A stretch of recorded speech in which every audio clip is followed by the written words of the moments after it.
बृजभूषण शरण सिंह मामले में अब भारत की पहली महिला पहलवान का विस्फोटक बयान आया है। साथ ही अपने साथ हुए इस तरह की कहानी भी उन्होंने बताई है जो जंतर मंतर पर बैठे पहलवानों के शायद खून उबाल दे। पहली महिला पहलवान ने क्या कुछ कहा वो बताएं, उससे पहले उनके बारे में जानना बेहद जरूरी है।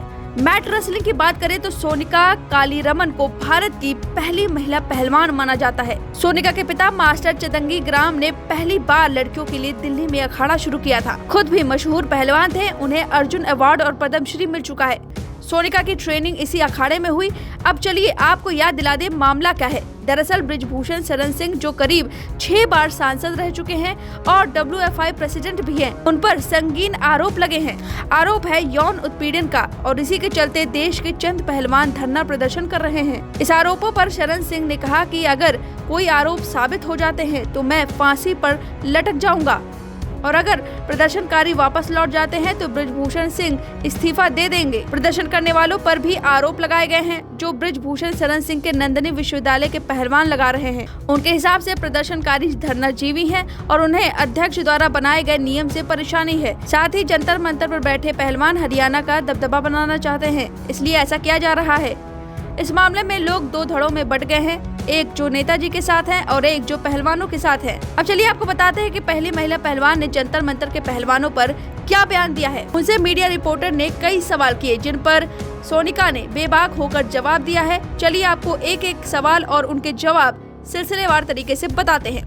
पहला सवाल, आपको क्या लगता है महिला पहलवानों का तरीका गलत है? सोनिका, अगर ऐसा हुआ तो सामने आना चाहिए था। आप शेरनियां हैं, अगर आप ही डर कर बैठ जाएंगी तो फिर आम लड़कियों का क्या होगा? उन लड़कियों और उनके पेरेंट्स को सामने आना चाहिए। निर्भया के मामले में उनकी मां अड़कर खड़ी हो गई थी, वह आज भी वैसी ही खड़ी हैं। सवाल, रेसलर के विरोध प्रदर्शन में आपको दिक्कत है? देखिए, धरना करना या झंडे उठाने से कुछ नहीं होगा, आपको प्रॉपर चैनल से शिकायत करनी होगी। कोच होता है, फिर सीनियर कोच होता है, फेडरेशन के अधिकारी होते हैं, ओलंपिक एसोसिएशन होती है। उन्होंने नहीं सुनी तो कम से कम अगर हर जगह थाने होते हैं, उस व्यक्ति को पकड़कर थाने ले जाना था। इससे केवल रेसलिंग का नुकसान हो रहा है। आप कह रहे हैं फेडरेशन खत्म कर दो, तो फिर फेडरेशन का काम कौन करेगा? कैंप इतने महंगे होते हैं कि उन्हें कोई पेरेंट नहीं करा पाएगा। स्टेट, नेशनल, इंटरनेशनल तक जाने का रास्ता कैसे बनेगा? सवाल, इससे तो रेसलिंग फेडरेशन सुधरनी चाहिए। आपके हिसाब से नुकसान क्या होगा? सोनिका, रेसलर का पूरा 1 साल बर्बाद हो गया है, कितने सारे टूर्नामेंट कैंसिल हो गए हैं। अब गर्मी शुरू हो गई, गर्मी में खेल नहीं होता, कम से कम 1 साल पीछे चले गए। अगर इनका सजेशन है कि फेडरेशन भंग हो तो किसी को आगे आना चाहिए। फोगाट फैमिली या फिर पुनिया कहे कि वे लोग एक फोरम बनाएंगे। अगर कुछ हुआ तो ऐसे धरने से नहीं सुलझाया जा सकता। सारे अचीवमेंट के बाद इन्हें यह सब कुछ अचानक याद आया।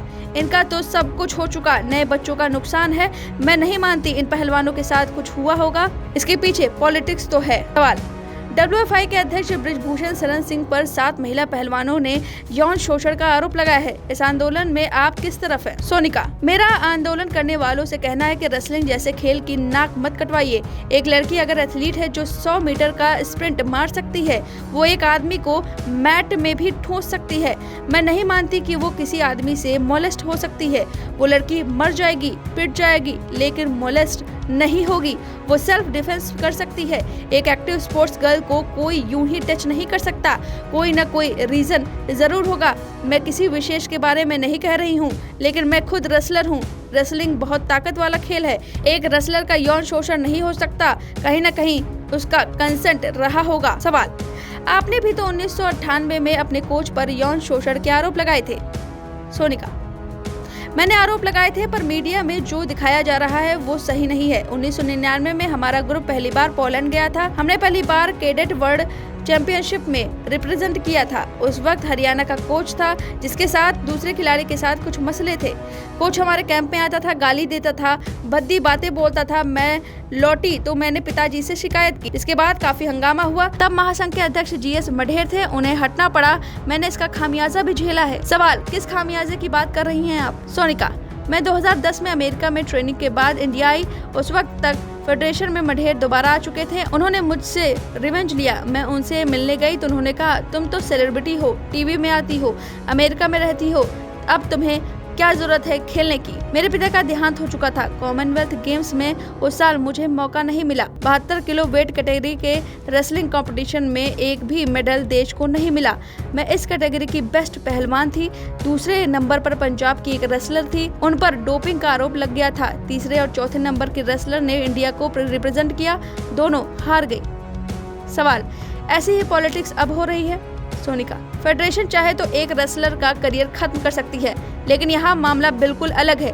ये जो लोग धरने पर हैं वे क्रीम हैं। इन्हें अर्जुन अवार्ड, पद्म अवार्ड मिल चुका है, मतलब इनका डन है। अब इन्हें याद आया है सब। सवाल, क्या यह यूपी बनाम हरियाणा का झगड़ा है? सोनिका, ये कैसे हो सकता है? हम देश के लिए खेलते हैं। नॉर्थ ईस्ट में भी रेसलिंग है, यूपी पंजाब में भी। पहली अर्जुन अवार्डी अलका तोमर यूपी से हैं। रही कैंप की बात, तो हमारे कैंप भी लखनऊ, हिमाचल प्रदेश और पंजाब में लगते हैं। महीनों हम पटियाला में पड़े रहते थे। सबसे ज्यादा सरकारी नौकरियां हरियाणा से रेसलर को मिलती हैं। यह खेल देश का है, किसी स्टेट का नहीं। सवाल, रेसलर कह रहे हैं बृजभूषण शरण सिंह का रेसलिंग बैकग्राउंड नहीं है, फेडरेशन का अध्यक्ष किसी पहलवान को होना चाहिए। सोनिका, रेसलर का काम अलग है, फेडरेशन का अध्यक्ष पावरफुल और रीच होना चाहिए। पॉलिटिकल कनेक्शन बेहद जरूरी है। उसे पैसा लाना है, पहलवानी नहीं करनी है। उसे एक ऑफिस क्रिएट करना है जहां से इंटरनेशनल कम्युनिकेशन हो सके।